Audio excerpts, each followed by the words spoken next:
Welcome back everybody, my name is Tucker and today I'm doing a video that I've been trying to get back to for a little while now, and that is a roster build challenge. Now the last time I did this, I was trying to build the best possible team that I could under the luxury tax, but this time I'm trying to make the worst possible team that I can while being over the luxury tax. Now this was suggested by Nathaniel Morris in the comment section of the first video. If you haven't seen that video, be sure to check it out. But thank you, Nathaniel, for commenting this and for suggesting it. And if you have any other builds you would like me to do, be sure to leave them in the comment section of this video. So basically how this works is I have some kind of parameters where I'm trying to build a specific kind of roster. As I said, I'm trying to build the worst possible team that I can over the luxury tax. So basically a team assembled of some of the most expensive and overpaid players in the entire league. Now in this case, I need to build a 14-man roster. I need to have 2 players at each position: point guard, shooting guard, small forward, power forward, and center. I need to have 2 of those. And then the last 4 spots can be filled by any kind of position that I want. So we're gonna go through, I'm gonna try and find which players I need and put them on the team. And then I'm gonna run them through a season on 2K19 and see how they fare. All right, here we go. Now we're over on 2K on the PS4. Now I'm in a My League just because it makes it easier to sort by salaries and just kind of go through the rosters and see which players are the most expensive. Now, as I said, this is a 14-player roster and the luxury tax is right around $128 million. So I need, on average, each player to be about 8.83, I believe, $8.84 million on average per player to make sure that I'm getting over the luxury tax threshold. Now, obviously, it can be over that. It's not like the other way around where it has to be under. I can be over the luxury tax, that's the point, and I can be far over it. I just want to make sure I'm getting the worst possible players that I can. All right, so when I first started doing this, I sorted it by salaries like this to see the most expensive guys on each roster, but then I realized that really the point is to make this as low of an overall rating as I possibly can, not necessarily just the most exorbitantly expensive roster. So instead, I've been searching by the lowest overall and then looking for guys with high salaries, and that's how I found my first point guard, and that is going to be Jarryd Bayless. He's a 69 overall, $8.58 million, which is a little bit less, I believe, than what we want on average, but we can make that up later. But at a 69 overall, to be paid that much, that's definitely a good start for the team, and we're definitely well on our way to making an awful team over the luxury tax. So now we're going to go ahead and start looking for our second point guard. All right, here we go. Our second point guard is going to be Brandon Knight. He's a 74 overall, $14.63 million. Now that's obviously well over the average. We need almost double, but that at least gives me some cushion because, like I said, Jarryd Bayless was a little bit under. It gives me a little bit of cushion, making sure that I'm reaching my average. And as I'm looking through, there's actually a knot of really highly overpaid point guards that are like 70 or below. So Brandon Knight's actually a solid player, although if this was real life, he probably would never play, but he's actually a solid player. But in terms of cost to overall rating, he's probably one of the better options in terms of an expensive player that's not very good. So Brandon Knight's gonna be our second point guard, and now we're looking for shooting guards. All right, next up, we actually have both shooting guards on the same team, both of them from the Sacramento Kings. We've got Iman Shumpert down here at $11 million and a 73 overall. And we've got Ben McLemore at $5.46 million and also a 73 overall. Now, ideally, I'd like the overalls to be a bit lower, but the shooting guard spot is actually pretty tough to try and find guys that are that low, as well as being highly paid. Most of them are either solid players, 75, 76, 77 overalls and getting paid, okay amounts, or they're guys on rookie deals or minimum deals. So Iman Shumpert is definitely the best option, $11 million. And then Ben McLemore is underneath our average a little bit. Like I said, our average is right around $8 to $9 million, and he's definitely under that. But Iman Shumpert kind of balances that out. And I also know that especially once we get to the big guys later, there are a number of players that are going to be able to help out this average that are way above what we're going to need. So I'm okay with being a little bit under on a couple of guys at some positions that it's kind of hard to find what we're looking for. So those are going to be our 2 shooting guards, Iman Shumpert and Ben McLemore. All right, now next up for small forwards, I definitely had a specific guy in mind here because I didn't know if 2K had updated the rosters yet, and that was Luol Deng. Luol Deng had a giant contract. Everybody knows about it. It's infamous, but he is actually on the Timberwolves in 2K at the moment, so his salary is like $2 million or something, so he's not an option.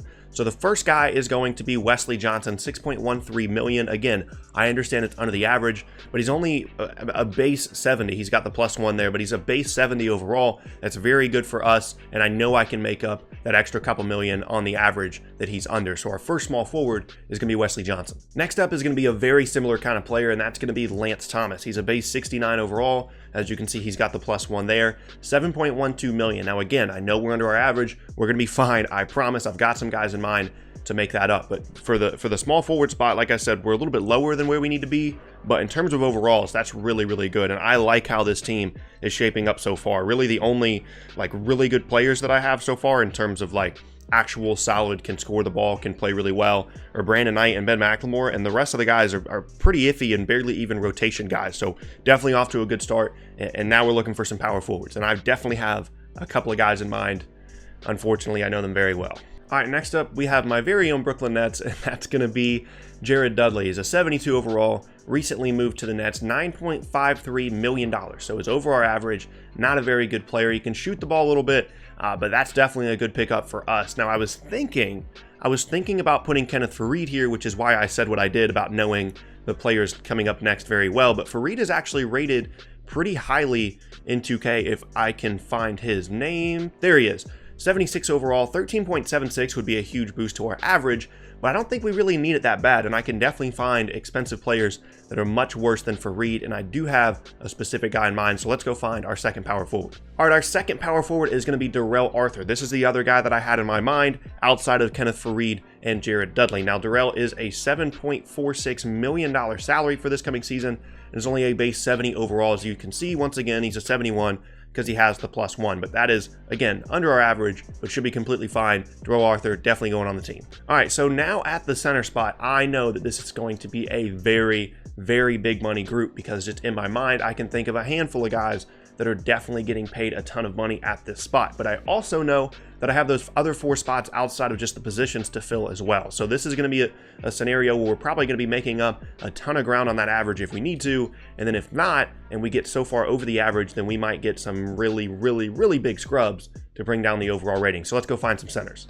All right, I definitely made a beeline for the Chicago Bulls as soon as I knew that we were on the center spots, and I'm looking for Omer Asik. Now, I apologize if I'm saying his name incorrectly, but $11.29 million and a 68 overall is probably the best value player that we've found so far. He had a couple of good years, got himself a big contract, and has basically just been trade fodder and a salary dump in a couple of trades ever since then. So 11.29 at the center spot is very good. Now we're going to go find one more. And here we go. That didn't take long. Plumlee at a base 70 overall, $12.5 million. Now, like I said, the center spot is definitely going to bring up our average, so I'm going to look and see what our average is at now and see what I need it to be for the last 4 players so I can make sure that I make this the worst possible team. But $12.5 million for Plumlee, not Mason, of the Atlanta Hawks. He's going to be our last center, and right now the team is shaping up pretty well. I'm pretty happy with how this has gone. Now we've just got to fill out those last 4 spots. All right, so I've done some quick math. So our salary right now is at $93.7 million-ish, right around there,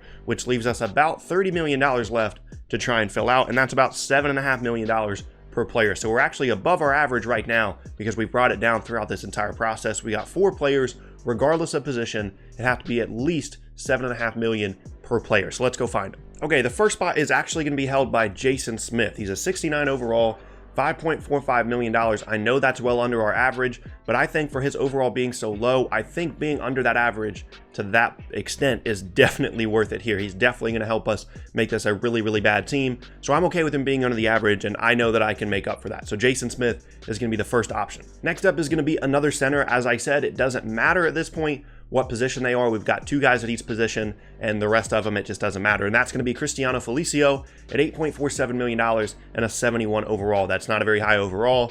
That salary is over our average of 7.5, so it makes up a little bit for what I just gave up in Jason Smith. So Cristiano Felicio is going to be the next guy. All right, I've been looking for a while. This is actually a little bit more difficult than I thought it would be, but the second to last guy is going to be Solomon Hill. Now, his overall is a little bit higher than some of the other guys at a 73 overall, but he's got a $12.75 million salary, and that frees me up to get an absolute scrub with the last spot, because I have to get someone with a little bit over, or a little bit under, $3.5 million for the last spot. So Solomon Hill really boosts up the average, and then I can find an absolute scrub for the last spot. All right, so the last guy is going to be Alexis Ajinca. That was actually really, really difficult to try and find an absolute scrub that also had over $3.5 million in salary, but this will do just fine. He's a 72 overall, $5.29 million, and that puts us in a position where we have a ton of big men on the roster, but it doesn't matter to me because, like I said, we have 2 players at each position to at least have a regular rotation in an actual basketball team. Now, this nearly $5.5 million salary does put us over the luxury tax threshold by a couple $1 million actually, and this is a truly truly awful team. So I'm going to go ahead and put it together, put the roster together, run it through a season in my league, and we'll see how it goes. All right, so here we go. We have everything loaded in. As you can see, we are about $6.5 million over the luxury tax, well over the salary cap, a total of $130 million in team salary. And as you can see, the team is not very good. Brandon Knight's the best player, followed by Solomon Hill and then Miles Plumlee. And everybody else is not great at all. I think the highest rating we have on the team is a 74 with Brandon Knight and a couple of 73s. And we also have a ton of big men, like 5 or 6 big men on the roster, which is fine with me. So I'm going to load these up. We're going to run through a season. We're going to see how these guys end up. Now, as I'm going through this, if either at the bottom of the screen or as I'm going through awards or stats or whatever, you see a guy that is on a weird team, it's just because I had to move them off of the team that I chose, which was the Kings, and move them onto a different team. So like De'Aaron Fox and Willie Cauley-Stein, those guys are going to be on other teams because I had to move them or release them to free agency or otherwise. So just be aware that if you see something a little bit weird, that's why. Oh my gosh, y'all, we just got absolutely pummeled by the Orlando Magic. We lost 171 to 111. Brandon Knight scored 43 points and we lost by 60. That is unheard of. How many threes did they make? 28 for 47 from 3. The Magic scored 171. They only scored less than 40 points in a quarter once. There have been some absolutely ridiculous score lines. Look at these two. 111 to 171 and 136 to 68. I will do some math on that in a moment so we can find out the combined score differential against the Suns and Magic. I know I've seen some things that the Sims this year in my league have been pretty rough, but oh my gosh. Okay, so really quickly, I did the math and we lost those 2 games back to back against the Magic and the Suns, 307 to 179. That's a score differential of 128 and an average of 64 point differential against the Magic and Suns. That is just nuts. Let's just get through the rest of the season. All right, so here we are at the All-Star break. I don't know why I looked at these because we definitely don't have any All-Stars. All right, so here we are at player stats. Brandon Knight averaging a solid 26 points per game, 5 assists per game. Next up, then McLemore, then Darrell Arthur. We have 3 guys scoring in double figures, and one of them has a dislocated left patella, and that's Darrell Arthur. Everybody else under 10 points per game. Leading assist man is probably Brandon Knight. It is, and can we shoot the basketball at all? Alexis Ajinca, shooting 40%. Obviously, he hasn't shot very many. So Brandon Knight actually he's crushing the game right now. 26 points, 5 assists, but he's not, to my knowledge at least, he's not an all-star. I didn't see him on there. All right, so here we are at the end of the season. I went ahead and looked through the player awards because, big surprise, we're not on any of them. I realized that my face cam is blocking it, but we are at an 11-71 record, which we actually managed to be worse than the Nets a handful of years ago with a 12-70 record, so that's good. But this team is obviously obnoxiously expensive, and that's the whole point. And I was honestly kind of worried because in the beginning of the season, we won like 4 or 5 games in the first month and a half, and I was thinking that we might actually be respectable, and then we won like 6 games the rest of the year. So this has been an absolutely awful team and a very expensive one, which is definitely the goal. So quick math, that means with our $130.32 million salary, well over the luxury tax, well over the salary cap, we paid $11.85 million per win. That's what $130 million can get you, is this team with Brandon Knight leading the team and Miles Plumlee crashing the boards and like 12 centers. That's what you can get and get the worst possible team over the luxury tax. Now that we're off the PS4, I will say that this is something that was definitely, in terms of putting the team together, it was more difficult than I thought it would be originally because I had a couple of guys in mind that I just knew were going to be on the roster, being Joakim Noah, Luol Deng, guys like that. And like I said, Deng has actually already been moved to the Timberwolves in-game, so his salary is much different. And Joakim Noah is not on the Knicks with his 18 million whatever salary in real life. So I definitely found it to be much more difficult to find guys that were not only bad, but also had a very high salary, because a lot of guys also actually had higher overalls than I expected them to. Now, obviously, there is just a ton of different combinations that you could use for this because there are so many players and so many different salaries. So you can definitely do it differently, and you might actually even be able to do it worse. You might be able to get less than 11 wins, but I'm pretty proud of how it came out. So once again, if you guys have any other suggestions on how to put together any more of these roster build challenges, then be sure to leave them down in the comments below. And again, thank you to Nathaniel for not only that comment and for the suggestion, but for the continued support, and that goes for all of you guys. The Jimmy Butler video from yesterday is crushing it, and I'm so happy to see that after what's been a bit of a long end of the summer here and start leading stretch up to the season. And so with that said, my name is Tucker. This has been Sporting Logically. If you missed any of my previous videos, no longer on a Monday, Wednesday, Friday schedule, just gonna be putting out videos all the time, 3 to 5 videos a week. If you missed any of my previous ones though, you can be sure to check out the boxes on screen. Thanks for watching, and I'll see you all next time.